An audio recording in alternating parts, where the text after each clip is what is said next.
نبی پاک صلی اللہ علیہ وسلم نے ارشاد فرمایا، جب شعبان کی 15ویں رات آئے تو رات کو بیدار رہا کرو اور صبح کو روزہ رکھا کرو۔ تو جب حضور نے کہہ دیا بیدار رہو تو پھر کسی کو سونا نہیں چاہیے، بیدار رہنا چاہیے۔ اور بیداری کا مطلب یہ نہیں کہ وہ آدمی بس جاگتا رہے، اس کا مطلب یہ ہے کہ وہ اللہ اللہ کرے، درود پاک پڑھے، عبادت کرے، تلاوت کرے، ذکر فکر میں رہے۔ کچھ باتیں اس مقصد کے لیے کہ اس رات اللہ پاک نے اپنی رحمت کے دروازے کھولے ہیں، تو کچھ ایسی بات کی جائے جس سے دل نرم ہو جائے۔ دوستو، قرآن مجید کی 2 آیات میں نے پڑھی ہیں۔ اللہ کریم نے فرمایا، یا ایھا الذین آمنوا اتقوا اللہ حق تقاتہ، اے ایمان والو اللہ سے ڈرو اور اتنا ڈرو جتنا ڈرنے کا حق ہے۔ ڈرو اللہ پاک سے، اور جس طرح تم کسی سے ڈرتے ہو، ڈرنے کا حق ہوتا ہے، وہ حق ادا کرنے کی کوشش کرو۔ ہم میں سے بہت سارے لوگ ڈرتے ہیں کچھ لوگوں سے، اور جب وہ ڈر رہے ہوتے ہیں تو انہیں احساس ہوتا ہے۔ اللہ پاک نے ہمارا وہ احساس خود بیان کر دیا ہے۔ فرمایا، جب تم کسی سے ڈرتے ہو تو تمہیں اس کا احساس ہوتا ہے کہ تم کتنا ڈرتے ہو، تو پھر تم کوشش کرتے ہو کہ تم وہ کام نہ کرو جس سے وہ بگڑ جائے گا، ناراض ہو جائے گا۔ جو لوگ قانون سے ڈرتے ہیں وہ اشارہ نہیں توڑتے، کچھ بھی ہو جائے اشارہ نہیں توڑتے۔ انہیں پتہ ہے کہ یہاں اشارہ توڑیں گے تو الجھ جائیں گے، اور جہاں انہیں فکر نہ ہو کہ کوئی پوچھنے والا نہیں، وہاں ہم نے دیکھا ہے کہ لوگ اشارہ توڑ دیتے ہیں۔ اللہ تبارک و تعالیٰ نے موقع دیا، میں حرمین شریفین حاضر ہوا تو وہاں ایک روڈ دائری روڈ کہلاتا ہے۔ اس روڈ سے پیدل چلنے والے نہیں گزر سکتے۔ وہ کہتے ہیں جی اس روڈ سے پیدل والا نہ گزرے، ان کے لیے علیحدہ جگہ ہے۔ قانون یہ ہے کہ اگر کوئی پیدل آدمی وہاں سے گزرے اور اس کا ایکسیڈنٹ ہو جائے تو وہ حکومت یہ کہتی ہے کہ یہ کیوں یہاں سے گزرا تھا، لہٰذا کوئی مقدمہ نہیں ہو سکتا۔ وہاں ہم نے دیکھا ہے کہ لوگ اس سڑک پہ پیر بھی نہیں رکھتے، کہتے ہیں مر گئے تو بنے گا کچھ نہیں۔ یہاں بھی بہت سارے ایسے معاملات ہوتے ہیں کہ جہاں انسان محسوس کرتا ہے کہ یہ بڑا میرے لیے نقصان ہو جائے گا، تو وہ ڈرتا ہے۔ ایک چھوٹی سی بات ہے کہ رات کو کوئی آدمی اپنا دروازہ کھلا رکھ کے نہیں سوتا، حالانکہ کوئی حرج نہیں، کبھی کھلا رہ بھی جاتا ہے، اور اگر کبھی رہ جائے تو جس کی ذمہ داری بند کرنے کی ہو اس کے ساتھ پھر جو رویہ ہوتا ہے گھر والوں کا، یہ خوف ہے ہمارا اندر کا، تو بڑی شدت کے ساتھ ہم اس شخص کو سخت سست کہتے ہیں، ڈانٹتے ہیں، کہتے ہیں تو نے خیال ہی نہیں کیا، جمع پونجی لٹ جاتی تو یہ خوف ہے، یہ ہمارا اندر کا یہ خوف ہے۔ آپ بازار میں جائیں تو درجنوں لوگوں نے گن مین بٹھائے ہوئے ہیں، ان کا دل نہیں کرتا کہ اضافی تنخواہ دی جائے، کیا مطلب ہے ایک آدمی کو اضافی پیسے دینے کا، لیکن وہاں آدمی بٹھایا جاتا ہے، اس کو تنخواہ دی جاتی ہے، اس کی روٹی کا بندوبست کیا جاتا ہے، اس کے سارے ضروریات زندگی کا خیال رکھا جاتا ہے، اور پس منظر یہ ہوتا ہے کہ ڈر لگتا ہے اگر یہ شخص نہ ہوا تو ہمارے چوری ہو جائے گی۔ تو اللہ فرماتے ہیں کہ تو جہاں سے ڈرتا ہے تجھے پتا ہے، تو اس طرح کر کہ مجھ سے بھی اتنا ڈر جتنا ڈرنے کا حق ہے۔ یہ جھوٹ موٹ کا ڈراوا نہ پیدا کر کے اوہ اللہ معاف کرے جی، اچھا جناب بڑا ڈرتے ہیں آپ اللہ تعالیٰ سے، آپ نے تو کانوں کو ہاتھ لگائے، تو پھر آپ کیا کر رہے ہیں؟ اللہ معاف کرے جی میں تو بات نہیں کرتا، بس 2-4 آدمیوں کی پگڑی اچھالوں گا، اس سے زیادہ نہیں۔ ڈر لگتا ہے جی بات کرتے ہو، 15-20 آدمی بس میرے قابو آئیں گے، یہ کس قسم کا ڈر ہے؟ ڈرنے کا حکم دیا، اور میرے رسول کریم سید عالم صلی اللہ تعالی علیہ وآلہ وسلم نے ارشاد فرمایا کہ تو رب کریم سے دنیا میں ڈر جا جس طرح ڈرنے کا حق ہے۔ جب قیامت کا دن آئے گا تو اللہ تجھے ڈرائے گا نہیں بلکہ اپنی رحمت کی چھاؤں میں جنت میں داخل کر دے گا۔ یہاں ڈر، ایک جگہ تو اللہ نے فرمایا ڈرو، اور کچھ جگہوں پہ فرمایا کہ جو میرے علم والے بندے ہیں نا، جن کو میں نے علم دیا ہے، عالم ہیں، ان کے بارے میں فرمایا کہ ان کے دلوں میں میری خشیت ہے. انما یخشی اللہ من عبادہ العلماء، اللہ کے بندوں میں سے جو علم والے ہیں وہ اللہ کی خشیت رکھتے. قرآن نے ایک جگہ کہا ڈرو، خوف کا لفظ بھی استعمال کیا، وَلِمَنْ خَافَ مَقَامَ رَبِّهِ جَنَّتَانِ، خوف بھی ہے اور خشیت بھی ہے. ان دونوں کا معنی ایک ہی ہے، ڈرنا. خوف کا معنی بھی اور خشیت کا معنی بھی، ڈرنا.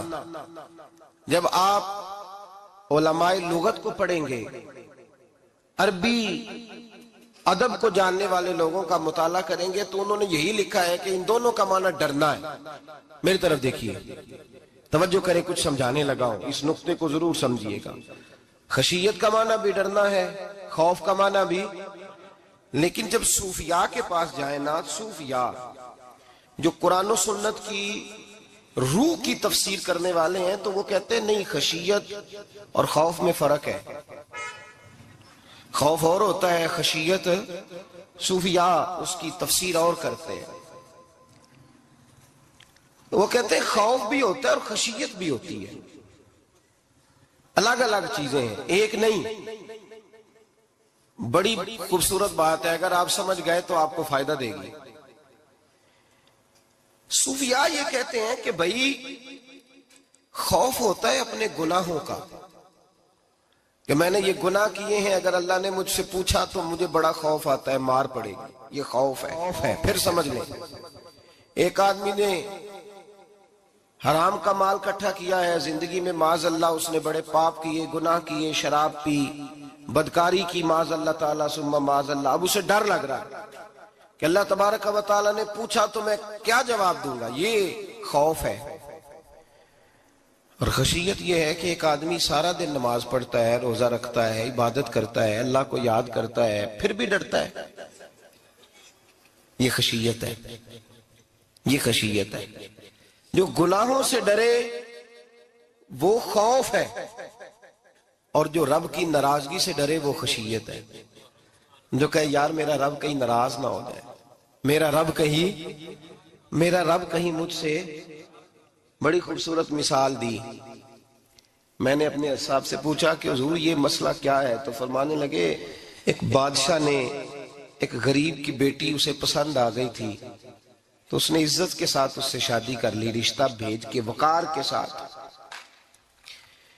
بیٹی کا باپ اپنی بیٹی کے مقدر پر رشک کرنے لگا کہ میری بیٹی کو بادشاہ نے پسند کیا ہے، بادشاہ کے شہزادے نے رشتہ بھیج دیا ہے.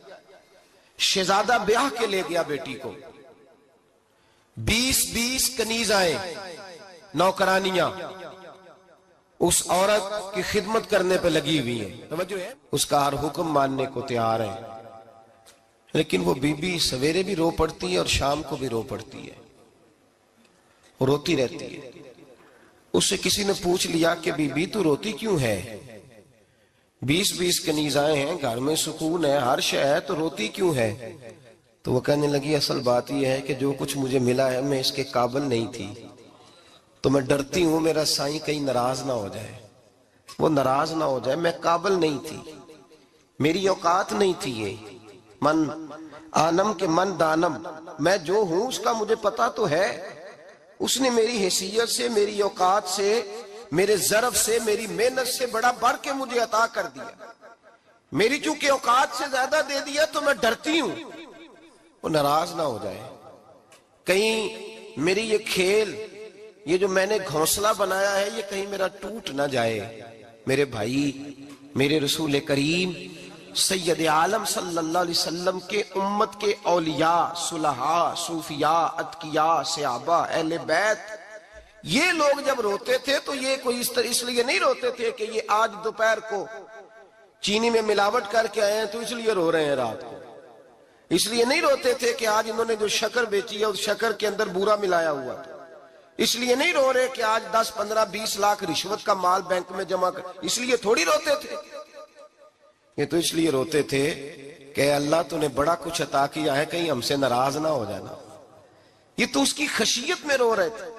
حضرت داؤد طائی رحمت اللہ تعالی علیہ، حضرت امام جعفر صادق جو نبی پاک صلی اللہ علیہ وسلم کے نواسے، جناب داؤد طائی کی ملاقات ہوئی تو امام جعفر صادق حضور کے نواسے عرض کرنے لگے داؤد طائی یار میری بخشش کی دعا کرنا، رب مجھے معاف کر دے۔ تو حضرت داؤد طائی رحمت اللہ علیہ فرمان لگے امام صاحب آپ حضور کے نواسے ہیں، میں نے دعا کرنی ہے کہ آپ نے میرے لیے کرنی ہے؟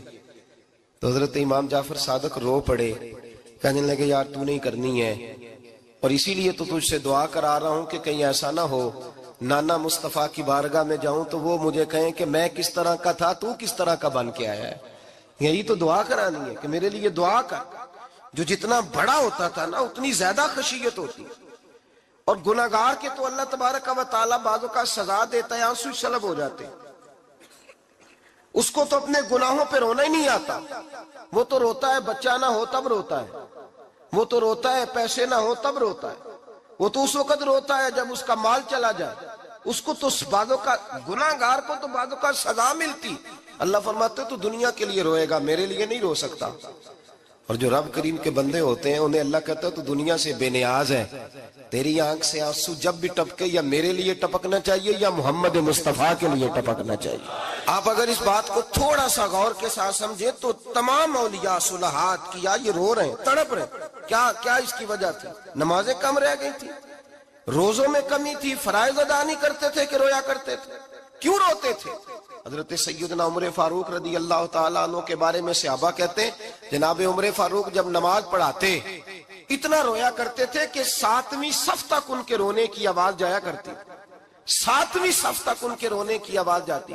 ہم لوگ بن کے بیٹھ گئے ہیں، ہم لوگ بن کے بیٹھ گئے، ہم یہ سمجھتے نہیں کہ ہماری حیثیت کیا تھی اور رب کریم نے ہمیں نوازا کیا ہے۔ آپ پڑھیے کتابیں، میرے رسول پاک صلی اللہ علیہ وسلم فرماتے ہیں میرا عمر جس گلی سے گزرے شیطان رستہ بدل جاتا ہے۔ نبی پاک فرماتے ہیں میرا عمر جب تک دنیا میں رہے گا دوزخ کو تالا لگا رہے گا۔ اس صاحب عزد الغابہ نے لکھا ہے نبی پاک صلی اللہ علیہ وسلم نے حضرت جبریل امین کو بلایا، فرمایا چل میرے عمر کی شان بیان کر۔ تو حضرت جبریل امین علیہ السلام عرض کرنے لگے یا رسول اللہ صلی اللہ علیہ وسلم 950 سال اگر اللہ مجھے عمر دے، 950 سال رب عمر دے اور پھر بھی میں عمر فاروق کے فضائل بیان کروں تو میں نہیں کر سکتا، عمر کی شان میں نہیں بیان کر سکتا، 950 سال بھی اگر میری عمر ہو۔ نبی پاک نے فرمایا پھر میرے ابو بکر کے بارے میں، عرض کی یا رسول اللہ ابو بکر کی تو بات اس سے بہت آگے کی ہے نا، وہ نبی پاک کتنی عظمت بیان کر رہے ہیں، کس قدر زیادہ رسول کریم صلی اللہ تعالی علیہ وآلہ وسلم ان کی عظمت بیان کرتے ہیں۔ حضرت عمر کیا کہتے ہیں، وہ لوگوں کو بتاتے پھرتے ہیں کہ تم نے دیکھا ہے نا میری کتنی عظمت ہے، وہ یہ نہیں کہتے۔ حضور فرماتے ہیں عمر کی بڑی شان بڑی شان بڑی شان، اور عمر کے پاس جب بھی کوئی جاتا ہے کہتے ہیں عمر آپ کا کیا مقام ہے، تو عمر فرماتے ہیں میں تو اونٹ چرانے والے کا بیٹا ہوں، میں تو اونٹ چرانے والے کا بیٹا ہوں، میں تو اونٹ چرایا کرتا تھا، میں تو 10 اونٹ نہیں سنبھال سکتا۔ حضرت فاروق اعظم رضی اللہ تعالیٰ عنہ سے کوئی پوچھتے جناب عمر آپ کا کیا حال ہے، تو آپ فرماتے یہ تو میرے مقدر ہے کہ میری بہن نے قرآن سنایا تو میں در رسول تک پہنچ گیا، ورنہ مجھے پوچھنے والا کوئی نہ ہوتا۔ کبھی جناب علی المرتضیٰ کا بازو پکڑ کے کہتے ہیں علی تو نہ ہوتا تو عمر ہلاک ہو جاتا۔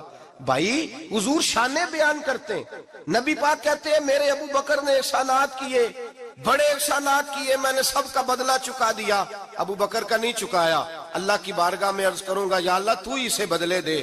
اور جناب ابو بکر صدیق سے کوئی پوچھتا ہے ابو بکر آپ کا کیا حال ہے، تو ابو بکر صدیق فرماتے ہیں مجھ سے میرے اندر کا عالم نہ پوچھو، اگر قیامت کے دن اعلان ہوا نا کہ سارے لوگ بخشے گئے ایک باقی بچا ہے تو مجھے ڈر لگتا ہے اکیلا ابو بکر ہی بچ جائے گا جو نہیں بخشا جائے گا، مجھے ڈر آتا ہے۔ تو بھائی بن کے بیٹھ گئے لوگ، لوگوں کو پوچھ کر کے دیکھیں، کہتے ہیں کیا پاپ کیا ہے، کیا ہو گیا ہے؟ خشیت سے کانپتی ہوئی روحیں، تڑپتے ہوئے میرے رسول پاک کے غلام، اولیاء اللہ صوفیاء کرام کے رونگٹے کھڑے ہیں رب کریم کے خوف سے۔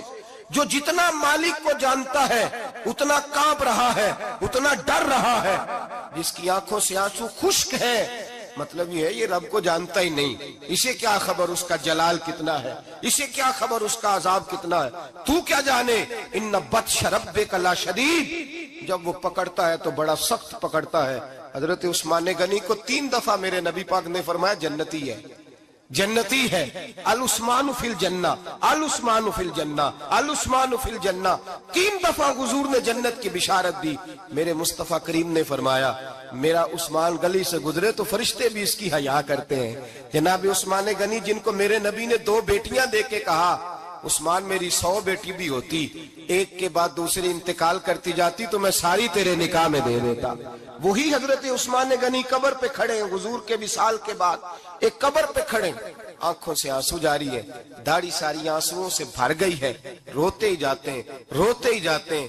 غلام کہتا عثمان یار رونا ہمیں چاہیے، رونا ہمیں چاہیے جن کو کوئی بشارت نہیں اور آپ کو تو 3 بشارتیں، روتے کیوں ہو؟ جناب عثمان غنی فرمانے لگے جس مصطفیٰ نے مجھے جنت کی بشارت دی اسی رسول نے فرمایا تھا قبر آخرت کی منزلوں میں سے پہلی منزل ہے. آخرت کی منزلوں میں سے پہلی منزل. سوچتا ہوں اگر رب کریم نے عثمان سے حساب پوچھ لیا حساب کیسے دینا ہے؟ میرے مصطفیٰ کریم نے. یہ تو بات ہے نا جناب عمر کی، یہ تو بات ہے حضرت عمر کی، حضرت ابو بکر کی، جناب عثمان غنی کی. اور جس شیر خدا کے بارے میں نبی پاک نے فرمایا علی منی وانا من علی، فرمایا علی اور میں 2 نہیں، میں علی ہوں اور علی میں ہے. جن کو فرمایا من کنت مولا ہوں وہذا علی مولا، جس کا میں مولا اس کا علی بھی، اس کا علی بھی. جس مولا علی شیر خدا کو یہ درجہ دیا. ولی المرتضی اٹھے ہیں، نماز کا وضو کیا ہے، مصلی کی جانب جانے لگے تو جناب علی کا وجود تھر تھر کانپنے لگا، تھر تھر چھم چھم آنسو برسنے لگے. حضرت سیدنا امام حسن آگے بڑھے، ابا جی کیا ہوا؟ فرمایا حسن ڈر رہا ہوں، مالک کی بارگاہ میں جا رہا ہوں، کہیں رب علی کو دھتکار ہی نہ دے، کہیں مالک علی سے حساب ہی نہ پوچھ لے، کہیں اللہ تبارک و تعالیٰ ناراضگی کی نظر سے نہ دیکھے. او بھائی ہم لوگ اتنے دلیر، اتنے تگڑے، اتنے سیاہ، اتنے عقل مند، اتنے گناہوں کے پیچھے پہاڑ ہیں، لیکن مجال ہے کوئی ایک قطرہ وہ آنسو جو ہم نے سنبھال کے رکھے ہیں دنیا داری پہ بہانے کے لیے. کبھی اپنا حساب کر، کبھی سوچ. روز شکوہ کرتا ہے، کہتا ہے میرے پاس پیسے نہیں، گاڑی نہیں، کار نہیں، کوٹھی نہیں، سرمایہ نہیں. کبھی سوچ جو کچھ ہے اگر رب کریم میرے اور آپ کے اعمال دیکھے تو ہماری حیثیت ہے کہ وہ سارا کچھ ہمیں دیا جاتا؟ ہماری اوقات تھی کہ وہ ہمیں دیا جاتا جو اس نے دیا ہے؟ ٹٹول کے دیکھیں، عمر گزر گئی شکوے کرتے، ذرا پلٹ کے دیکھیں. اگر ہمارے گناہ اور ہماری نیکیاں اکٹھی کی جائیں تو ہم جزا والے نہیں سزا والے نکلتے ہیں معاذ اللہ. محمود غزنوی بڑا پیار کرتے تھے ایاز کے ساتھ، بڑا پیار کرتے تھے، نوازا کرتے تھے. روز کوئی نہ کوئی تحفہ ملتا تھا ایاز کو. کچھ حسد کرنے والوں نے کہا محمود تو اسے تحفے دیتا ہے اور یہ جنگل میں اسلحہ اکٹھا کر رہا ہے، یہ تیرے خلاف علیحدہ سے فوج تیار کر رہا ہے، کچھ وقت آئے گا یہ تجھے چھوڑ کے علیحدہ سے بادشاہی کا دعویٰ کر دے گا. محمود غزنوی کہنے لگے یہ کس طرح کی بات؟ کہا تمہیں پتہ ہے کہ ایاز عصر سے لے کر عشاء تک کہاں رہتا ہے؟ محمود کہنے لگے یار واقعی میں نے کبھی پوچھا تو نہیں. شک کا بیج بو دیا، شک کا بیج بو دیا. محمود غزنوی کہنے لگے اچھا آج میں پیچھا کروں گا، تفتیش کروں گا، تحقیق کروں گا کہاں جاتا ہے، تحقیق کروں گا. محمود غزنوی نکلے پیچھا کرنے. عصر کے بعد ایاز نے جنگل کا رخ کیا، محمود بھی پیچھے پیچھے ہو لیے. کہتے ہیں جنگل کے بیچ جا کے ایک جھونپڑی آئی، اس جھونپڑی کے اندر ایاز گئے، دروازہ کھولا، اندر چلے گئے. مجھے بڑا غصہ تھا کہ ہر بات مجھے بتاتا ہے، یہ کیوں نہیں بتائی؟ جب ایاز اندر گئے تو میں نے زور زور سے دروازہ کھٹکھٹایا غصے کے ساتھ. ایاز نے دروازہ کھولا، باہر آئے. میں نے کہا پیچھے ہٹ. ایاز پیچھے ہٹے تو میں اندر چلا گیا. محمود کہتے ہیں جب میں اندر گیا تو میں نے اس جھونپڑی میں ایک پرانا کرتا لٹکا ہوا دیکھا، ایک ٹوٹے ہوئے جوتے پڑے ہوئے دیکھے، ایک چھوٹا سا ڈنڈا دیکھا، ایک مٹکا، ایک پیالہ دیکھا. میں نے ساری تلاشی لی تو چند ٹوٹی پھوٹی پرانی چیزیں. میں نے کہا ایاز یہ کیا ہے؟ تو کہتے ہیں ایاز کہنے لگا بادشاہ ٹٹول کے دیکھ لے، یہی کچھ ہے جو تو نے دیکھا. میں نے کہا یہ ہے کیا؟ کہتے ہیں ایاز پیروں میں بیٹھ گیا، تڑپ کے رونے لگا. کہنے لگا بادشاہ یہ میری اوقات ہے، یہ میری اوقات ہے، یہ میری اوقات ہے، یہ میری اوقات ہے. کہا کیا مطلب؟ کہنے لگا جس دن تیرے پاس آیا تھا نا تو یہ میری کائنات تھی کل، آج تیری مہربانیوں نے مجھے یہاں تک پہنچا دیا ہے۔ میں جو تیرا غدار نہیں نہ ہوتا، میں جو تیری نافرمانی نہیں کرتا، اس لیے نہیں کرتا کہ میں ہر شام آ کے اپنی اوقات یاد کرتا ہوں، اور پھر مجھے روز رات کو میرا نفس کہتا ہے اس کا وفادار رہنا، اس کا وفادار رہنا۔ تو اس حال میں تھا جب آیا تھا، اگر یہ بگڑ گیا تو پھر تجھے اپنی اوقات کا پتہ ہے نا۔ محمود غزنوی نے سینے سے لگایا، کہنے لگے آج تک تو بچا بھی اس لیے ہے کہ تو اپنی اوقات نہیں بھولا۔ ملا رومی کہتا ہے اپنی اوقات یاد رکھ، تو کیا تھا، تجھے ایک رات سونے نہ دے تو اپنی ٹانگوں پہ کھڑا نہیں ہو سکتا، تیری وہ آنکھ لے جائے تو کچھ نہیں کر سکتا، وہ تجھے معذور کر دے تو کچھ نہیں کر سکتا۔ 30 سال کے اونچے 7 فٹ قد کے جوان اس نے فالج زدہ کر کے ہسپتالوں میں ڈال دیے، وہ کچھ نہ کر سکے۔ بڑے بڑے پہلوان جو کہتے تھے کہ ہم اٹھے تو دنیا اٹھتی ہے، اس نے پھینک دیے منو مٹی کے نیچے، کچھ نہ کر سکے۔ اپنی حیثیت نہ بھول۔ میرے رسول کریم سید عالم صلی اللہ علیہ وسلم نے فرمایا 2 باتوں میں لوگ دھوکے میں ہیں، دھوکے میں ہیں، دھوکے میں ہیں، دھوکے میں۔ یا رسول اللہ کون سی؟ فرمایا جو صحت مند ہے وہ دھوکے میں ہے، وہ سمجھتا ہے میں کبھی بیمار ہی نہیں ہوں گا، مجھے روز اسی طرح نیند آئے گی جس طرح اب آتی ہے، میں روز اسی طرح اٹھوں گا جیسے اب اٹھتا ہوں، میں جتنا ہی لمبا چوڑا رہوں گا جس طرح آج ہوں، میرا حسن اسی طرح قائم رہے گا جیسے آج ہے۔ تو دھوکے میں ہے، دھوکے میں۔ بڑے بڑے آئے اور بڑے بڑے مٹی کا ڈھیر ہو گئے، فنا ہو گئے، کل من علیہ فان، فنا ہو گئے، کوئی پوچھنے والا نہ رہا۔ اور میرے رسول پاک نے فرمایا جو فارغ ہے، جن کو رب نے اپنی عبادت کے لیے فارغ کیا، اپنے دین کی نوکری کے لیے فارغ، وہ بھی دھوکے میں ہیں، وقت ضائع کر رہے ہیں، چوک اور چوراہے میں کھڑے ہیں۔ میرے بھائی جب اپنی حیثیت انسان بھولتا ہے، حیثیت بھولتا ہے پھر وہ شکوہ کرتا ہے، جب اپنی اوقات بھولتا ہے پھر شکوہ کرتا ہے، جب وہ بھول جاتا ہے کہ میں کیا تھا پھر وہ شکوہ کرتا ہے۔ حضرت سیدنا امام اعمش رحمت اللہ علیہ بازار میں کھڑے تھے تو بادشاہ کا بیٹا گزرا، اکڑ کے گزرا، آپ نے بازو پکڑ کے کھینچا، فرمایا جا کے اپنی ماں سے پوچھ اور اپنے باپ سے پوچھ تیری اوقات کیا ہے۔ اکڑ کے چلتا ہے، جا پوچھ ان سے تیری حیثیت کیا ہے۔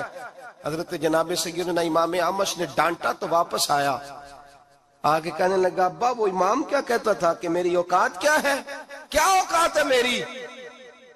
تو باپ اور ماں دونوں گھورنے لگے، کہنے لگے بیٹے ہمارے پاس دولت بھی تھی، گھر بھی تھا، مکان بھی تھا، جائیدادیں بھی تھی، بادشاہت بھی تھی، پر ہم دنیا کے دروازوں سے بھیک مانگ مانگ کے تھک گئے تھے۔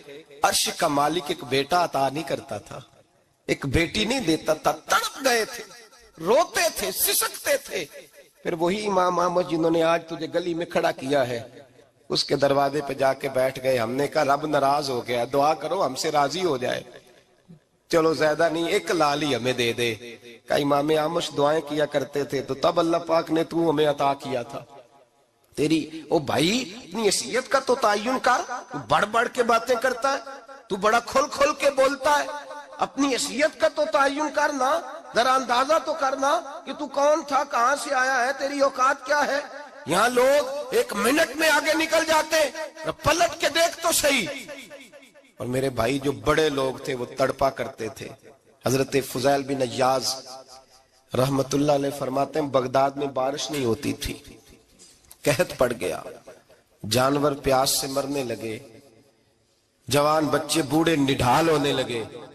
فرماتے ہیں میں بھی نکلا، سفیان ثوری بھی نکلے، اور بھی کئی صوفیاء میدان میں نکلے، دعائیں مانگی پر بارش نہیں ہوتی تھی۔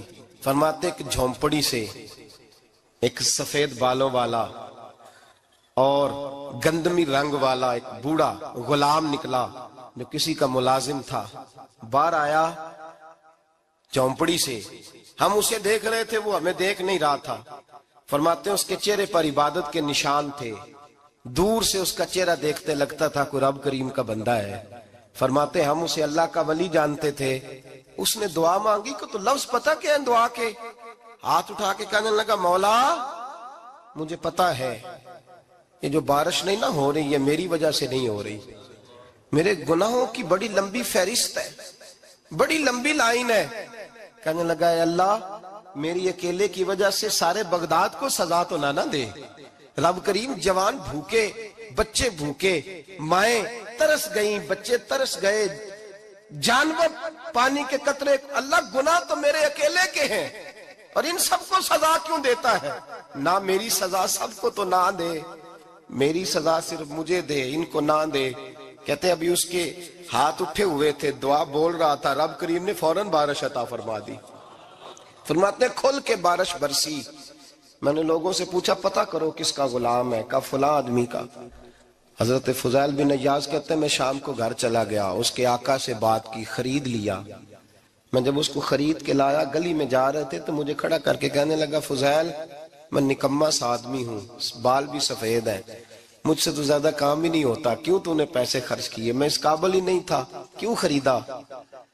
تو حضرت فضیل ابن عیاض کہتے ہیں میں نے اس کو کہا کل جو تو نے دعا مانگی تھی تو نہیں دیکھ رہا تھا، ہم دیکھ رہے تھے، تو مقبول ہے رب کریم کی بارگاہ کا، تجھے اس لیے خرید کے لایا ہوں، تو مقبول ہے۔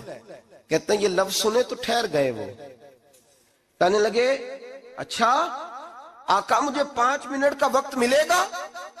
میں نے کہا ہاں ہاں ضرور ملے گا۔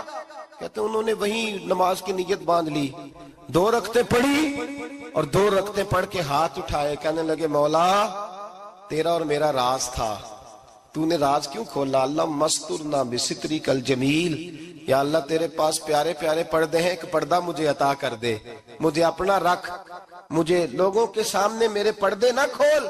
آپ فرماتے ہیں یہ کہہ کہ وہ زمین پہ بیٹھے کلمہ شہادت پڑھا، ان کی روح پرواز کر گئی۔ میرے بھائی جو زیادہ پرہیزگار تھے، جو بڑے رب کریم کے بندے تھے، ان کے تو آنسو خشک ہی نہیں ہوتے، وہ تو تڑپا کرتے، صبح شامیں ان کی روح کے گزرتے تھے اور رب کریم کی ناراضگی سے ڈرتے تھے۔ وہ کہتے تھے مالک کہیں ناراض نہ ہو جائے، کہیں بگڑ نہ جائے۔ میرے رسول کریم صلی اللہ علیہ وسلم کے صحابی کہتے ہیں ایک جنگ سے خوشخبری آئی، تو جو خوشخبری لانے والے تھے وہ حضرت عمر فاروق رضی اللہ تعالیٰ عنہ کے پاس پہنچے خوشخبری دینے۔ حضرت عمر رضی اللہ تعالیٰ عنہ کھڑے تھے، صحابی نے آ کے کہا عمر مبارک ہو۔ جناب عمر کچھ لوگوں سے گفتگو کر رہے تھے، بات چیت جاری تھی، کہا مبارک ہو، فتح ہو گئی۔ حضرت عمر کہنے لگے ٹھہر تو جا، اس سے تو بات کر لینے دے جس سے کر رہا ہوں۔ جب کہنا ٹھہر تو جا، وہ جو پیچھے کھڑے تھے وہ شرمندہ ہو گئے۔ اتنی سی بات ہے نا، چودھری تو بندہ بنتا ہی تب ہے جب 5-10 کی ایک دن کے اندر بےزتی کر لے، پڑھا لکھا تو بنتا ہی تب ہے جو 10-15 کو جاہل کہہ لے، تو بڑا تو بنتا ہی تب ہے جو 5-6 کو نیچا دکھا لے۔ تو یہ ہماری ڈگریوں کا تو مزاج ہی بڑا مختلف ہے، ہم تو اعزاز والے ہوتے ہی تب ہیں جب کچھ چھوٹا ہوگا تو ہم بڑے ہوں گے نا، ہم تو چاہتے ہیں ہمیں کچھ چھوٹا ملے، کسی کو چھوٹا کر کے اس کے قد پہ سوار ہو کے بڑا ہونا چاہتے ہیں۔ اتنی سی بات تھی کہ ٹھہر جانا یار پہلے اس کی تو سن لینے دے۔ وہ شرمندہ ہو گئے صاحب۔ جب وہ شرمندہ ہوئے تو سیدنا فاروق اعظم دوڑے گئے۔ صحابہ کہتے ہیں گارا تھا، کیچڑ تھا، اس گارے میں سر رکھا، سجدہ کرنے لگے، اٹھے، کہنے لگے مولا اپنے عمر سے ناراض نہ ہو جانا، یہ کل تک اونٹ چرایا کرتا تھا، آج تیری مخلوق کو شرمندہ کرنے لگ گیا ہے، یہ اپنی حیثیت ہی بھول گیا، اسے خبر ہی نہیں کہ یہ کیا تھا، یہ آج تیری مخلوق کو شرمندہ کرتا ہے، اللہ اپنے عمر سے ناراض نہ ہو جانا۔ وہ شخص کہتے ہیں پیچھے آ کے کھڑا رو رہا ہوں۔ میں نے کہا عمر کیا کر رہے ہو؟ فرمایا نہیں یار میں نے تجھے شرمندہ کیا ہے، یہ میں بھول گیا تھا کہ میں کیا ہوں۔ بھائی اپنی حیثیت کا تعین کریں، آؤ آج اپنی حیثیت کا تعین کریں، دیکھیں ہم کہاں تھے، کہاں بیٹھے، پلٹ کے دیکھیں کیا تھے، ہم کیا ہیں، راتیں کہاں گزرتی ہیں، صبح کہاں بیتتی ہیں۔ ایک لمحے کے لیے پلٹ کر اپنے ظلم، زیادتیاں، جھوٹ، غیبتیں، بے حیائیاں، اپنی زندگی کے امور کا اگر ہم یک نظر جائزہ لیں، پیچھے پلٹ کے دیکھیں تو حضرت جناب سیدنا غوث اعظم جیلانی رضی اللہ تعالیٰ عنہ فرمایا کرتے تھے اگر لوگ اپنے گناہ یاد کریں تو وہ پریشان ہو جائیں کہ ہمیں پانی کا قطرہ کیوں مل رہا ہے، وہ اگر اپنی غلطیاں یاد کریں تو انہیں احساس ہو کہ ان کا سانس کیسے چل رہا ہے۔ بھائی اگلی بات سنو گے تو اور حیران ہو جاؤ گے۔ حضرت غوث اعظم رضی اللہ تعالیٰ عنہ فرمایا کرتے کہ اب خیال آتا ہے، اب سوچ آتی ہے کہ رب کریم نے کتنی ڈھیل دی ہوئی ہے. ہم ہیں کہ سمجھتے ہیں یہ میری عقل مندی کا کمال ہے کہ مجھے سارا کچھ نافرمانی کے باوجود بھی مل رہا ہے. بھائی خشیت الہی پیدا کریں. جتنا بندہ بڑا ہوتا تھا اس کے دل میں خوف بھی اللہ کا وہ جانتا تھا. حضرت امام اعظم ابو حنیفہ بیٹھے تھے تو ایک بی بی فتویٰ پوچھنے آئی. بی بی روز خاوند سے مطالبہ تو کرتی ہے فلاں چیز چاہیے فلاں چیز چاہیے. اللہ کرے وہ یہ مطالبہ کرنے لگ جائے کوئی شے نہیں چاہیے, جو چاہیے حلال کا چاہیے. آمین تو کہہ دیں. اللہ کرے بی بی یہ مطالبہ کرنے لگ جائے سوکھی روکھی چاہیے پر چاہیے مجھے جائز دینا, بے شک ایک وقت دینا. اللہ کرے یہ مطالبہ ہونے لگ جائے. شب برات کی بڑی مقدس رات, اللہ کرے اس رات یہ مطالبہ ہونے لگ جائے. ایک بی بی آئی خاتون, چرخہ کاٹتی ہے, سوت بناتی ہے. حضرت امام صاحب سے مسئلہ پوچھنے آئی. کیا مسئلہ پوچھا اس نے؟ کہنے لگی حضرت جی میں نا رات کو اپنی چھت پہ بیٹھ کے چرخہ کاٹتی ہوں, سوت بناتی ہوں. 14ویں رات کا چاند جب چڑھا ہوتا ہے تو اس کی روشنی میں چرخہ کاٹتی ہوں. کئی دفعہ نا بادشاہ کا لشکر میری گلی سے گزرتا ہے, بڑے بڑے لالٹین انہوں نے پکڑے ہوتے ہیں, بڑے بڑے روشن دان, بڑی بڑی ان کے اندر روشنی ہوتی ہے. تو حضرت جی کئی دفعہ نا وہ جب گزرتے ہیں تو ان کی روشنی میں بھی میں کچھ سوت بنا لیتی ہوں. مسئلہ یہ پوچھنا تھا کہ اس روشنی میں جو سوت بناتی ہوں اس کی کمائی میرے لیے جائز ہے کہ ناجائز ہے؟ اس کی روشنی میں حضرت امام اعظم نے اللہ اکبر کا اور چھم چھم آنسو گرنے لگے. حضرت امام صاحب نے اپنا گریبان پکڑا اور کھینچا, قمیض پھٹ گئی. کہنے لگے بی بی مسئلہ چھوڑ, تو پہلے بتا تو ہے کون, کہاں سے آئی ہے, کون ہے, بتا. تو کہنے لگی میں حضرت بشر آفی کی ہمشیرہ ہوں, میں حضرت بشر آفی, وہ جو درویش ننگے پیر نہیں پھرتا رہتا بغداد کی گلیوں میں, میں اس عظیم بھائی کی بہن ہوں, بشر آفی کی ہمشیرہ ہوں.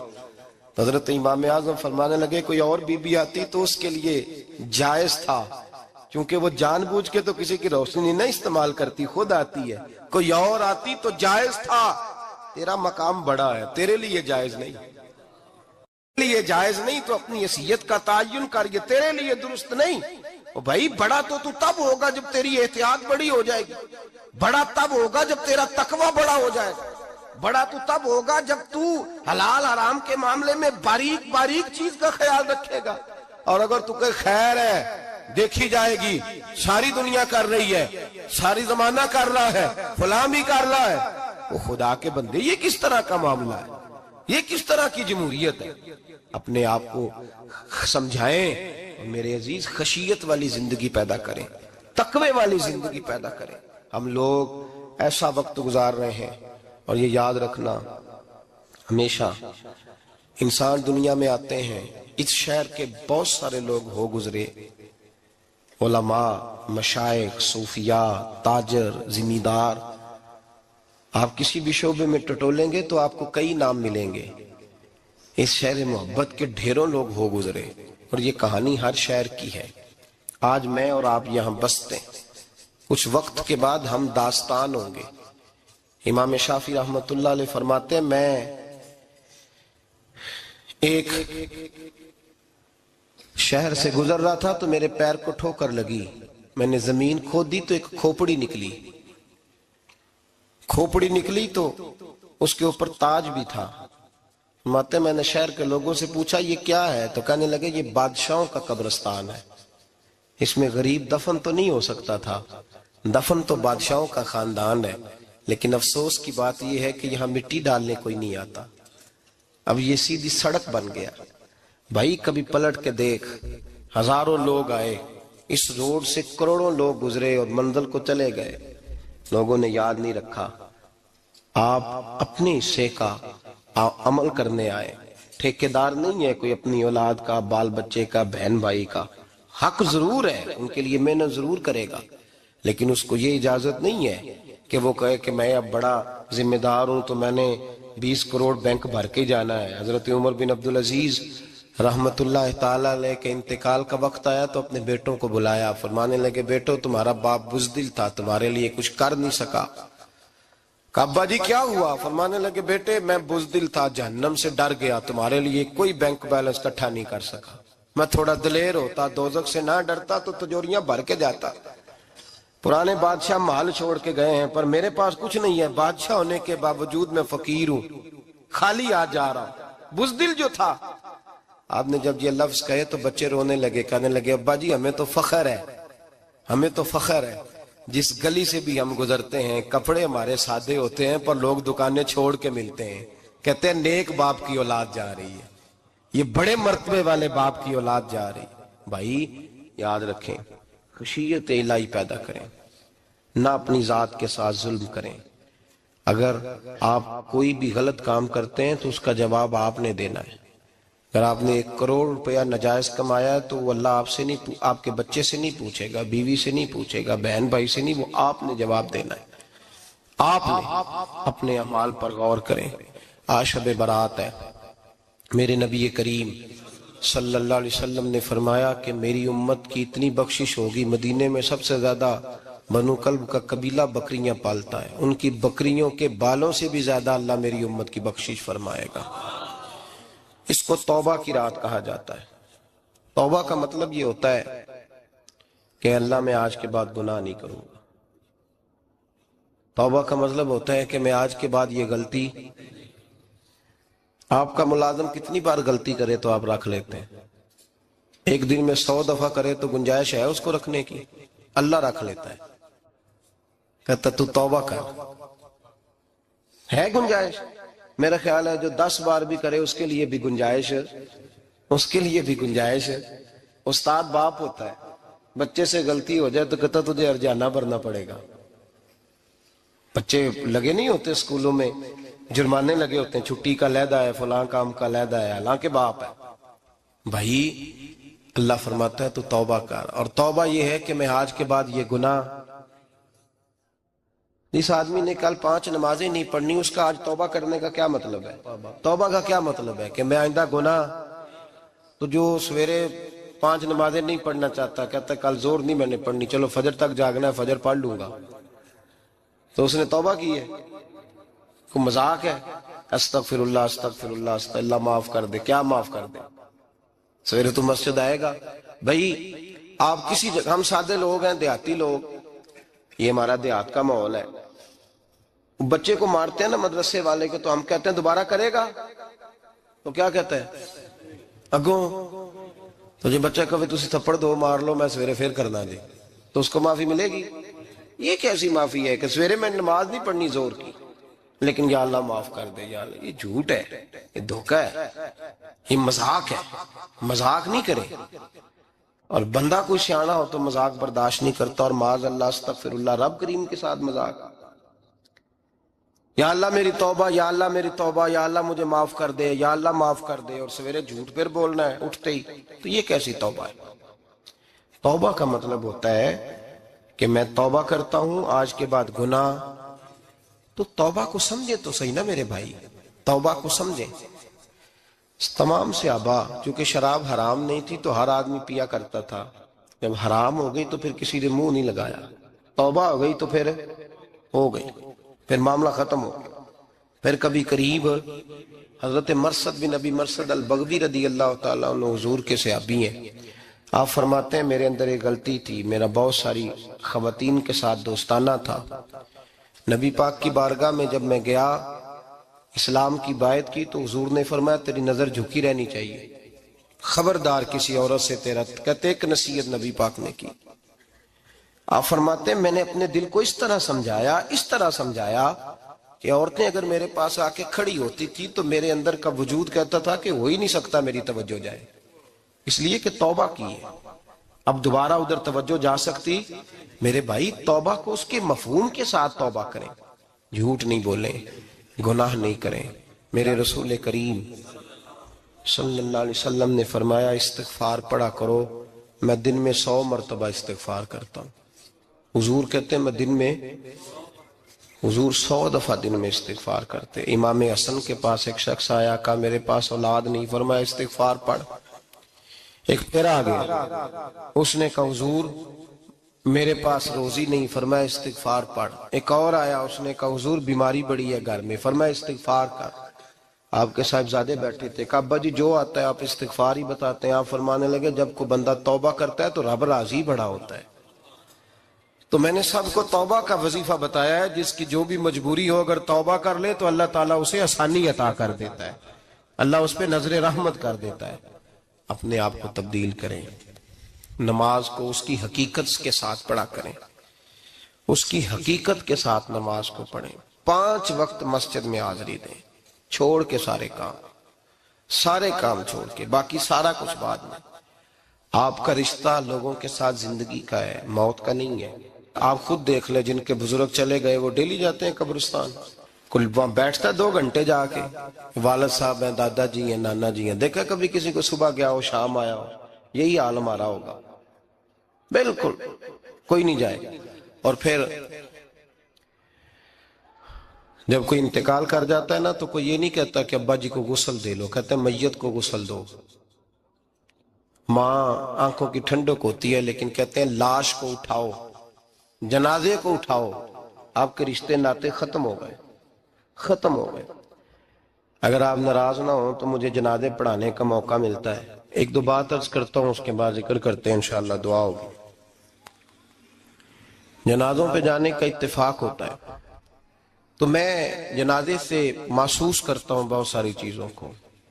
میں دیکھتا ہوں کہ جنازہ ہونے کے باوجود لوگ یہ سمجھتے ہیں کہ یہ ہونا تھا کام، یہ ہو گیا، اور وہاں کیفیت یہ ہوتی ہے کہ صرف یہی جنازہ ہے، اسی نے فوت ہونا تھا، ہم تو بچے ہوئے ہیں۔ قرآن پاک سے محبت کرنا، قرآن پاک پڑھنے والوں سے پیار کرنا، قرآن کے مدارس کو آباد کرنا، یہ بڑا مشکل ہوتا جا رہا ہے۔ ہم ایک مدرسہ چلاتے ہیں، ہم محسوس کرتے ہیں کہ یہ بڑا کٹھن معاملہ ہے، بڑا کٹھن۔ ایک تو تنقید کی نظر بھی سب سے زیادہ اداروں کی طرف ہوتی ہے، اور سب سے کم تعاون بھی اداروں کے ساتھ ہوتا ہے، مجبوری کے ساتھ ادارے وقت گزارتے ہیں۔ اپنا رجحان مدارس کی جانب کریں اور دین سیکھنے کی طرف رجحان کریں، قرآن مجید صحیح پڑھنا سیکھیں، قرآن مجید صحیح سمجھنا سیکھیں۔ اور پھر میرے بھائی، جو آیات آپ کو ضروری ہیں، نماز جنازہ ہے، وضو ہے، غسل ہے، آپ کے روزمرہ کے معاملات ہیں، وہ کسی اچھی کاری سے، اہل سنت کے کسی شخص سے ان کی درستگی کرائیں، اپنے معاملات پہ غور کریں، یہ ان کوتاہیوں سے باہر آئیں، قرآن پاک سے محبت کریں اور دینداروں کے ساتھ جڑیں۔ ایک گزارش آپ سے اور کرنی ہے، اس کو بھی کھلے دل کے ساتھ سنیے گا، کھلے دل کے ساتھ۔ یہ شب برات کی رات ہے اور میں ذمہ داری کا مظاہرہ کرتے ہوئے بات کرنا ضروری سمجھتا ہوں۔ آپ کسی پیر صاحب سے ملیں، کسی آستانے پہ جائیں، یہ کچھ گزارشات ہیں، بات میری ختم ہو گئی، وہ کر کے میں دعا کرنے لگا ہوں۔ تو شریعت اسلامیہ کا ضرور پاس اور لحاظ کریں۔ یہ دیکھیں جس صوفی کے پاس، درویش کے پاس، جس کو آپ پیر سمجھ رہے ہیں، اسے کوئی قرآن حدیث بھی آتا ہے، وہ کوئی سنت شریعت کا بھی پابند ہے۔ میری اپنی جماعت سے ہاتھ باندھ کے گزارش ہے، خدا را اب بس کر دیں، بڑی تباہی ہو گئی اور لمبی چوڑی ہو گئی، تھک گئے ہم کہہ کے۔ لوگ سمجھتے نہیں اس چیز کو۔ اعلیٰ حضرت فاضل بریلوی نے لکھا ہے، ادھر دیکھیں، اعلیٰ حضرت نے لکھا ہے کندھوں تک بال رکھنا جائز ہے، کندھوں تک، کندھوں سے نیچے رکھنا حرام ہے۔ کیسے اس شخص کو لوگ پیر مان لیتے ہیں جس نے داڑھی سنت سے چھوٹی رکھی ہوئی ہے، بال بڑے رکھے ہوئے ہیں؟ یہ ملنگ صاحب ہے۔ ان تماشوں سے باہر آ جائیں، اللہ تبارک و تعالیٰ کی بارگاہ کی طرف رجوع کریں۔ ہم دم کے قائل ہیں، درود کے قائل ہیں، میں سارا دن پتہ نہیں 20 تعویذ لکھ کے دیتا ہوں، ہمارے بزرگوں کا طریقہ ہے، یہ چیزیں جائز ہیں، ان کی شریعت میں اصل ہے، دلیل ہے، لیکن کل دین یہ نہیں ہے۔ اپنے آپ کو بچائیں اور علم کی طرف رجوع کریں، تقوی کی طرف رجوع کریں، ان ظالموں سے، بہروپیوں سے اپنے آپ کو بچائیں۔ اور میں ان لوگوں کو بھی دعوت فکر دیتا ہوں جو ہمیں روز آ کے کہتے ہیں یہ تمہارا پیر تو یہ تمہارا پیر، جب ہم خود کہہ رہے ہیں ہمارا نہیں، تو ہم کسی شرابی کبابی کو اٹھا کے کہہ دیں یہ تمہاری جماعت کا بندہ ہے تو تم رکھ لو گے؟ کہو ہم اگر کہہ دیں تمہاری جماعت یہ درس دیتی ہے تو تم مان لو گے؟ یہ کیا بات ہوئی؟ اگر کسی جماعت کا کوئی شخص غلط ہے، اور ہم درباروں والے نہیں، ہم تو مسجدوں والے لوگ ہیں، دربار تو ایک ضمنی چیز ہے، بن بھی جائے تو ٹھیک ہے، ورنہ تو میرے نبی پاک نے فرمایا ہر مومن کی قبر جنت کا باغ ہوتی ہے، تو اندر دربار ہی بنا ہوا ہے، جنت کھلی ہوئی ہے، اوپر بلڈنگ بننا اتنا ضروری کام مہربانی فرمائیں ایک تو اپنے آپ کو دین کی طرف راغب کریں، رمضان شریف آئے گا اپنی اصلاح کی کوشش کریں، اور جب کسی دینی مجلس میں جائیں تو روح کی دنیا لے کر کے جائیں، کچھ سیکھنے کے ارادے سے جائیں، کچھ درس لینے کے ارادے سے جائیں، جمعے پڑھیں، دروس سنیں تو کچھ لینے کے ارادے سے جائیں، اور دین کی خدمت میں اپنے حصے ڈالنے کی کوشش کریں۔ اس سے صرف چندے کا معاملہ نہیں، اس سے مراد یہ ہے کہ اپنی اولاد کو، اپنے بچے کو، اپنے آپ کو دیندار بنائیں، یہ آپ کا دین میں حصہ ہوگا، یہ آپ کا دین کے ساتھ تعاون ہوگا۔ آخری بات میرے بھائی آپ حضرات سے یہ ہے، اس کو ضرور سمجھیں، خواتین کو پردے کا پابند کریں، ان کو پردہ داری سکھائیں۔ پردہ شریعت میں ضروری ہے، اور جواب دہ عورت نہیں ہوگی، اس کا خامند ہوگا، اس کا باپ، اور اس کا اگر بھائی بڑا سربراہ ہے تو وہ جواب دہ ہوگا کہ عورت بے پردہ کیوں نکلتی ہے۔ تہذیب کے نام پر بد تہذیبی نہ کریں، خبردار کوئی ایسا کام نہ کریں جسے اللہ رسول ناراض ہو۔ ان کو پردے کا پابند کریں، بغیر برقعے کے، بغیر مکمل نقاب کے، بالکل عورت کو اجازت نہ دیں گھر سے نکلنے کی، سختی کریں، اور ان کو سمجھائیں کہ ہمارا تعلق یورپ کے ساتھ نہیں، ہمارا تعلق خاتون جنت حضرت فاطمہ الزہرا کے ساتھ ہے۔ ان کو پابند کریں، اور یہ میں ذمہ داری سے بات کہہ رہا ہوں، مرد ذمہ دار ہے اگر اس کی عورت با پردہ نہیں ہے، وہ ذمہ دار ہے، اور اللہ کی بارگاہ میں اس کی کوئی بات قابل قبول نہیں ہوگی۔ اور شب برات کی رات اتنے لوگ گواہ ہیں کہ یہ پیغام آپ کو پہنچایا گیا، آپ کو پہنچایا گیا، آسمان زمین اور ہوا گواہ ہے کہ ہمیں یہ بات پہنچائی گئی کہ ہمیں ان کو پردہ کرانا ہے۔ ذکر ہوگا، ذکر کیا ہے؟ ذکر ہے اللہ کو یاد کرنا۔ اور میرے نبی پاک صلی اللہ علیہ وسلم نے ایک حدیث میں فرمایا، رب کا ذکر اس طرح کرو کہ لوگ تمہیں دیوانہ سمجھے۔ یہ لوگ باتیں کرتے ہیں تو کھول کھول کے، اللہ کے ذکر کی باری آتی ہے تو تھک سے جاتے ہیں۔ تھک کے ذکر نہیں کریں، ذکر کریں تو پوری دل جمی کے ساتھ، سرور کے ساتھ، کیف کے ساتھ۔ اور آج کر کے تو دیکھیں بھلا ذکر میں ہوتا کیا ہے، یہ لذت کیا ہے، یہ کیف کیا ہے۔ میرے بچے چھوٹے مجھ سے کہتے ہیں ذکر لمبا کرایا کریں۔ بیٹا اکثر مجھے کہتا ہے ذکر جو ہے نا وہ جب آپ بڑا لطف آتا ہے ذکر میں، ذکر تو ایک کیفیت ہے، لگ جائے تو اس کا ایک اپنا ذائقہ ہے۔ تو ذکر کریں اللہ کا، درود شریف پڑھیں۔ دعا کیا ہے؟ آج لائٹ کو بند کر کے جب ہمارے ہاں ذکر ہوتا ہے، دعا ہوتی ہے، تو ہمارے بزرگ یہ کہتے ہیں، ہم ثابت یہ کرنا چاہتے ہیں کہ ہم مجمع میں نہیں بیٹھے، یا اللہ تیری بارگاہ میں بیٹھے، ہمیں تو ساتھ والا دیکھ نہیں پا رہا۔ دعا مانگے، اور اللہ سے مانگے تو کھول کے مانگے۔ اور آج اگر ہو سکے نا تو کوئی ایک آدھ قطرہ گرا ہی دے۔ میرے نبی پاک نے فرمایا محفل میں چند لوگ بھی رو پڑے تو سب کا کام بن جاتا ہے۔ آپ میں سے کوئی نیک آدمی ایسا ہوگا تو ہمارے جیسے کئی گناہگاروں کو ساتھ اللہ اس پہ فضل فرمائے گا۔ یہاں ذکر کے بعد دعا ہوگی، دعا کے بعد پھر سلام ہوگا، پھر ایک دفعہ آخر میں دعا ہوگی، پھر آپ کو کچھ وقت دیا جائے گا انفرادی طور پہ نفل ادا کرنے کا، 4 6 نفل پڑھ کے نئے سرے سے تازے ہو کے آپ حضرات تشریف لائیں گے، اور پھر انشاءاللہ تعالی یہاں لنگر کا بندوبست ہوگا، آپ حضرات کے لیے ماں حضر جو کچھ ہے آپ کو پیش کیا جائے گا۔ کوشش کریں روزہ رہ ہی جائے صبح کا، ویسے بھی پریکٹس ہوگی رمضان کی، اور شعبان میں زیادہ روزے رکھنا میرے نبی پاک کی سنت بھی ہے، اس لیے ضرور کوشش کریں کہ شہری کا بندوبست ہے تو آپ روزہ رکھیں تاکہ آپ کے لیے آسانی ہو جائے۔ اللہ تبارک و تعالی ہماری اس حاضری کو اپنی بارگاہ میں مقبول فرمائے۔ آدمی میں اللہ تعالیٰ نے کچھ نہ کچھ صلاحیت لگی ہوتی ہے۔ آپ کو پتہ ہے یہ کہ لوگ کسی کو دھوکہ دیتے ہیں، فراڈ کرتے ہیں، کہ بڑے پاس صلاحیت بڑے پاس صلاحیت ہوتے ہیں، اتنے سیانے بندے تو لوٹ کے آ گئے تو پاس صلاحیت پہ تو لوٹ لیا، ایسے تو نہیں قابو کیا۔ دانش پر نے لکھا ہے کہ یہ بڑے باصلاحیت ہوگی، صرف کرتے کیا ہیں؟ اللہ نے ان کو صلاحیت دی ہے، غلط جگہ پہ استعمال ہے۔ اگر یہ اسی صلاحیت کو مثبت جگہ پہ استعمال کرتے تو بڑا کام ہو جاتا ہے۔ پہلے دیکھیں صلاحیت کیا ہے، کیا کر ہر بندہ ہر کام نہیں کر سکتا، سارے کام کرنے کی ٹھان نہ لے، جو کر سکتے ہیں وہ صحیح کر کے کریں، ایک کر لیں زندگی میں۔ سیدنا بلال حبشی رضی اللہ تعالیٰ عنہ نے اپنے ذمے مسجد کی خدمت لی تھی اور حضور کے مہمانوں کی خدمت، وہ کام انہوں نے جم کے کیا۔ وہ ڈیوٹی انہوں نے پوری کی ہے اور اتنی زبردست کی ہے کہ حضور علیہ السلام نے فرمایا بلال کیا عمل کرتے ہو کہ میں نے جنت میں بھی تمہارے چلنے کی آواز سنی. یا رسول اللہ صلی اللہ تعالی علیہ وسلم اور تو نہیں کچھ یاد. آپ نے فرمایا تھا جب بھی وضو کرو مسجد آؤ تو 2 رکعتیں نماز پڑھ لیا کرو. وہ 2 رکعتیں میں نے کبھی نہیں چھوڑی اور پابندی سے آپ جو کام کر سکتے ہیں اسے تو سجدہ بھی کریں.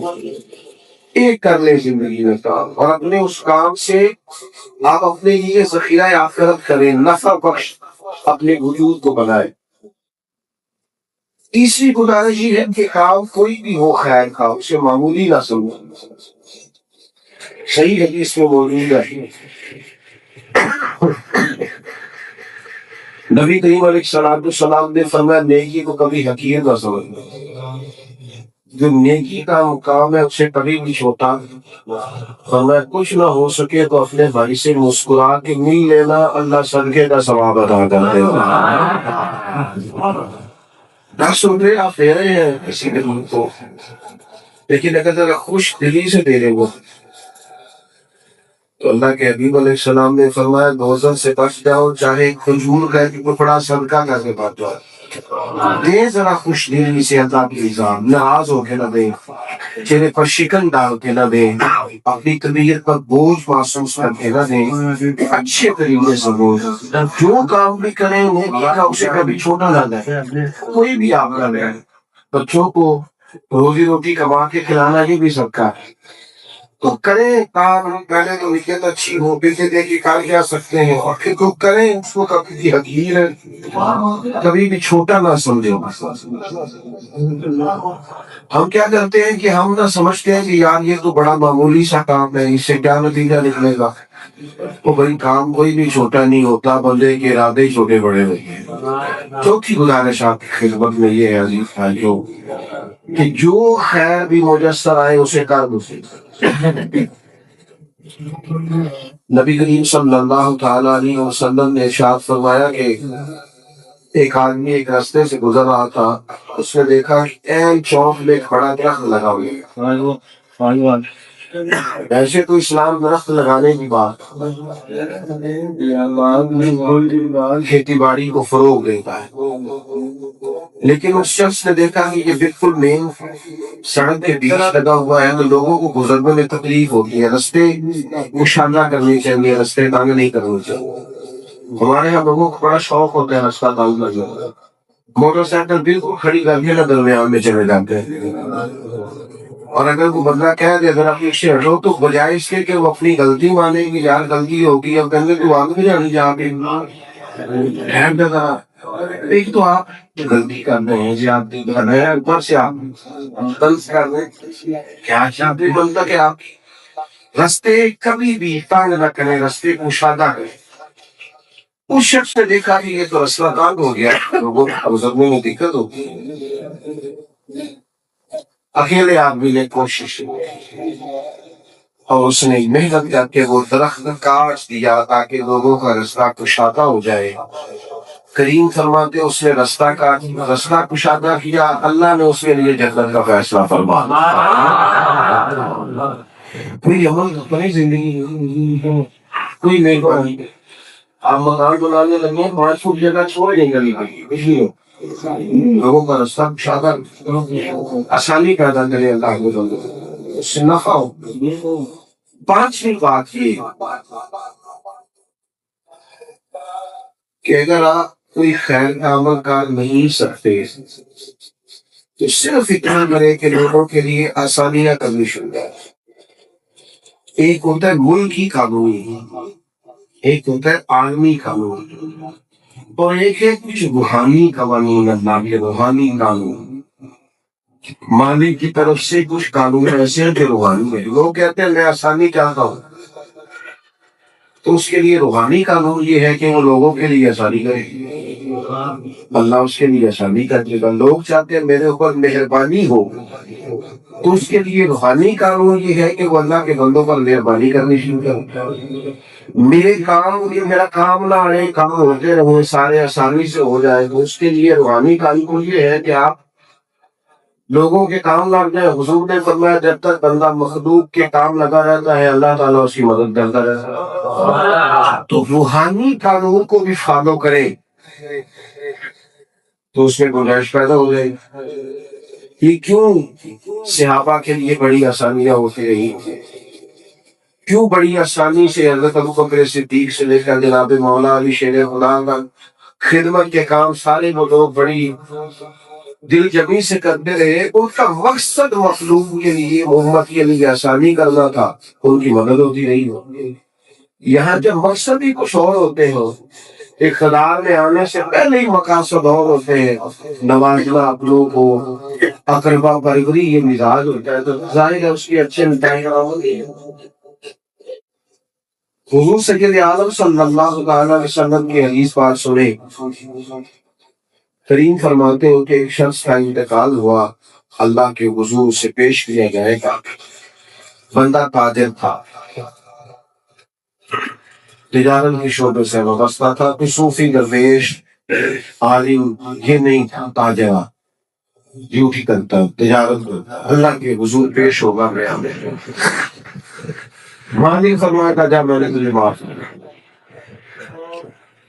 انسان کو اپنے اعمال کا پتا ہوتا ہے. سب سے زیادہ تو ہم خود گواہ ہے نا کہ ہم کیا ہے. پتا تو سارا ہے نا سردار مدین کیا من آدم کی من دادم جو میں ہوں میں جانتا ہوں. اللہ کے حضور اس کو معافی مل گئی چونکہ وہ گواہ تھا اپنے اعمال پر. فوراً عرض گزار ہوا مالک کیا وجہ بنی میری معافی کی؟ میں تو ایک نہایت گنہگار اور کمزور ہوں اعمال کے لحاظ سے, تو کیا ایسا سبب بنا کہ مجھے معافی ملی؟ رب کریم نے اس سے فرمایا کہ تو تجارت کرتا تھا, لوگ باہر بھی لے جاتے تھے, پھر تو لوگوں کو بیچتا تھا مطالبے کے لیے بھی. لوگ ان کی طرف پیسے ہیں وہ ادھار واپس لے کے آؤ, مالک کا بیچتا تھا. تو رب کریم فرمائے گا نہیں تو یہ کہا کرتا تھا کہ جو جان بوجھ کے واپس نہ کرے مال اس پر سختی کرنا, جو غریب ہوا اسے مہلت دے دینا. آپ کو پتہ ہے اگر آپ نے کسی سے قرض لینا ہو, بندہ تنگ دست, تو حضور علیہ السلام نے فرمایا اسے مہلت دے دو. جتنے پیسے تم نے لینے ہوئے, جتنی تم اسے مہلت دو گے اتنے پیسے روز اللہ تمہیں صدقہ کرنے کا ثواب ہوگا.